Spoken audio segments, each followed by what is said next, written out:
मां माटी मानुष की पार्टी तृणमूल के माध्यम से, दीदी के आशीर्वाद से और अभिषेक के समर्थन से और उनके गाइडेंस से हमारे 29 एमपीज जीत करके आए, सब तृणमूल मां माटी मानुष के नाम पर। उसमें से एक का देहांत हो गया तो 28 बच गए। इन गद्दारों से मैं जानना चाहता हूं कि तुम्हें तकलीफ हो रही थी तो तुमने इलेक्शन के बाद ये तकलीफ क्यों जाहिर की? इलेक्शन के पहले करना चाहिए था। और इलेक्शन के बाद अनेकों आरोप लगाए सुखेंदु शेखर ने और रिजाइन कर दिया। उसका आरोप लगा, सही है गलत है वो तो अलग बात हो गया, लेकिन कम से कम उसने एक पॉलिटिकल एथिक्स दिखाया कि वह जिस पार्टी में था, जिस सिंबल के साथ राज्यसभा में एमपी था, उसकी समस्या थी, उसने रिजाइन कर दिया। तुम्हारे में भी अगर पॉलिटिकल एथिक्स है तो तुम भी रिजाइन कर दो उसकी तरह और आ जाओ बीजेपी के टिकट पर लड़ने के लिए। एक स्वतः स्पष्ट है जो कॉन्स्टिट्यूशन का 10वां नंबर उन्होंने बताया है और इसकी रूलिंग भी है कोर्ट में कि एनडीए एक गठजोड़ है, पार्टी नहीं है। पहली बात तो आपने बताया नहीं कि आपके नंबर कितने हैं, 2/3 हुए या नहीं हुए, नहीं तो आप अभी तक निकाल दिया होता। क्या चिट्ठी आपने स्पीकर को दिया वो बता दिया होता, वो सब चीजें मालूम नहीं। यदि मैं एक मान लूं, आपके झूठ को सच भी मान लूं कि आपके पास 20 है, 21 है, 22 है, तो आपको तो विलय करना पड़ेगा, आपको मर्ज करना पड़ेगा बीजेपी के अंदर। तो क्या बीजेपी के अंदर मर्ज करोगे और आपका वो कार्यकर्ता जो खून पसीना एक करता रहा, कुछ पहली बार बने, कुछ तीसरी बार बने, बहुत सारे एमपी तो चौथी बार बने हैं, क्या उन कार्यकर्ता को जब बीजेपी के गुंडे मारेंगे तो तुम उनके साथ बैठकर उनका समर्थन करोगे? उन कर्मियों को तुम मार दे खाते हुए देखोगे? इस प्रकार की गद्दारी, जिस थाली में खाया उसी में छेद। तो कम से कम कुछ शर्म करो। बीजेपी में जाना है तो बोलो। तुम तो वैसे ही भूपेंद्र यादव के यहां थे, शुभेंदु अधिकारी वहां बैठा हुआ था, और तुम किस चीज का इल्जाम लगा रहे हो? करप्शन का। अरे जिस आदमी को कैमरा पर देखा गया, नरेंद्र मोदी ने भाषण से बोला, क्या लाए हो, पैसा लाए हो, लाओ लाओ लाओ, कुछ इधर रखा कुछ इधर रखा, ये नरेंद्र मोदी का है, मेरा नहीं है। उसको तुमने उधार का सिंदूर अपने मांग में बीजेपी और आरएसएस बना करके 5 लाख का ब्राइब लेता हुआ, रिश्वत लेता हुआ देखा गया। उस उधार के सिंदूर को तुमने आरएसएस और बीजेपी ने अपने मांग में सजा लिया। तुमने तो ऐसे उधार का सिंदूर अपनी मांग में उड़ीसा में, बंगाल में भी किया, असम में भी किया।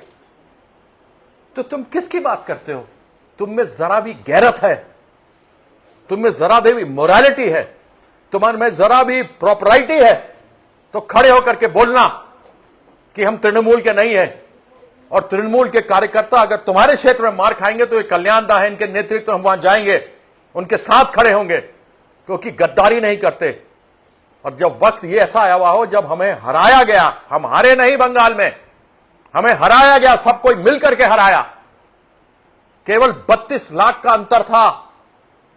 उस 32 लाख में 27 तो एजुकेशन का था, ऊपर 6-7 लाख लोग को अलग से वोट में डाला गया। इसलिए यह ना समझे बीजेपी, जिस प्रकार से झूठे वादे किए थे कि अगले महीने से 3,000 रुपया देंगे, 12-12 कागज का फॉर्म दिया हुआ है। सो याद रखना, भागने वाले भगौड़ों, गद्दारों, वो डीए भी नहीं मिला, उसका 31 तारीख तक, दिसंबर तक डेट मांग लिया है। याद रखना कि 29 के अंदर साफ हो जाएगी बीजेपी, केंद्र में भी साफ होगी और बंगाल में भी साफ होगी। इसलिए आप लोगों के सामने बड़े स्पष्ट रूप से बता दिया कि किस प्रकार से अगर काकोली, डॉक्टर काकोली आज बैठी हुई, जिसको दीदी बनाया, वो शर्मिला सरकार जो एक डॉक्टर थी, सरकारी दफ्तर में पहली बार जीत कर आई।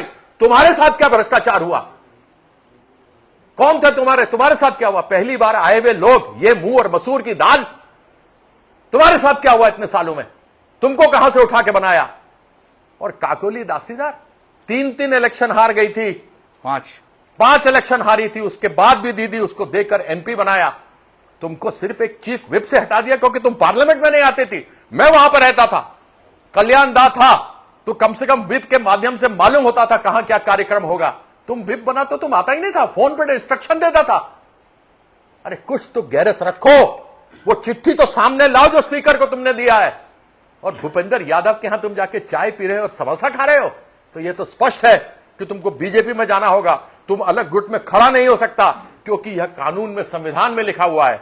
या तो यह बताओ तुम्हारा अध्यक्ष कौन है पार्टी का, क्या तुम इलेक्शन कमीशन में रजिस्टर्ड हो, यह बताओ। ये सारी चीजें उनसे जानना चाहते हैं। तो इसलिए इन गद्दारों को जाना है जाए, लेकिन कभी तृणमूल का नाम मत लेना। हम लोग मां माटी मानुष यह संघर्ष के साथ अपना माथा फोड़वाकर, अपनी पसलियां तोड़वाकर, अपना बाल खिंचवाकर, मारकर उनको लाठी डंडा नाली में फेंक दिया उस ममता बनर्जी के, उसके संघर्ष से खड़ी हुई है तृणमूल। यह विरासत में नहीं मिली है पार्टी। और एक बार फिर जब शेरनी घायल होती है ना, तो ज्यादा खतरनाक होती है। देखना आगे आने वाले वक्त में क्या होने वाला है। मैं इन्हीं शब्दों के साथ आप सबों का बहुत बहुत धन्यवाद करता हूं। ऐसी और खबरों के लिए देखते रहिए सनमार्ग नेटवर्क के अन्य डिजिटल प्लेटफॉर्म्स।